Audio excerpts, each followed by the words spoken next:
Jeremy, your locker mate. Tell me what you've learned from him over the season. Jeremy's a great guy to have in their locker room, because he's a great person, but he's a guy who's played in all the situations, who's made all the plays, big games, and he's a guy who doesn't shy away from taking the time out of himself to teach somebody who's like me, a guy who's a rookie coming in here. That's not the case in every locker room in the NFL. This is a big stage for you guys. Gillette Stadium, New England Patriots. They're really good in the playoffs, obviously. They've got a lot of history there. Is the stability of this locker room such that that big stage is not too big for you guys? We focus on what we can control. We focus on the things that are important. Football is 11 on 11. As you go deeper into the playoffs, it's something that you learn. Each game gets bigger, it gets faster, but at the same time, it's still football. And so that's where we come back to our fundamentals. We come back to the way that we prepare, and we play with that confidence. Has that been the theme all season long with this team? It has been. Even when we had the slow start, we relied on what we had in this locker room, and we relied on our coaching. Showed you were prepared when you had to go in there after Jeremy got hurt last week. Now you've got a whole week to think about the possibility of playing any more. Does that make any difference in your preparation? No, because up to this point, anxiety or nervousness or anything? Not at all. Because football is what we do. It's what we've been prepared to do. And even before I knew that I would be playing on offense, I prepare like I'm a starter, and that's what the coaches have you do here.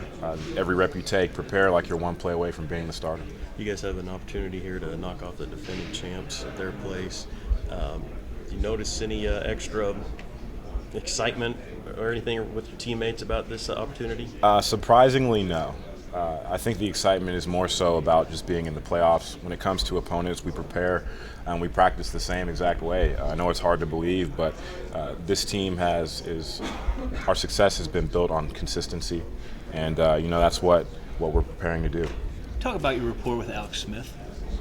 Alex is a great guy. He's the kind of quarterback that you want to have at the helm, because he understands not only the offense, but he understands that everybody's, approaching this game with different motivation, approaching it from different areas. And he's good at connecting with people where they're at.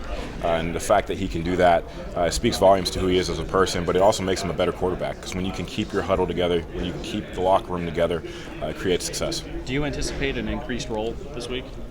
I'll be ready for whatever it is, whether that's on offense or special teams. I'll be ready to contribute. Chris, at a certain point, a lot of rookies go through that I'm trying to fit in phase, but you and Marcus have pretty much just come into it running, hitting the ground running. At what point did you say, I know the playbook, I feel comfortable, and I belong in the league? I think there's never a point where you realize or think that you have it. There's always things that I can improve on, and I made that known when I first came in here that I was going to be a worker. And I think the success that you've seen from Marcus is Marcus trusts in his football ability, but he's not one of those guys who relies on it. He's not afraid to ask questions. He's a hard practicer, and he makes the plays in the games because he makes them every day in practice. And I think that's one of the things that we relied on, is approaching each practice like it's a game, and having that effort constantly, whether you have success or not.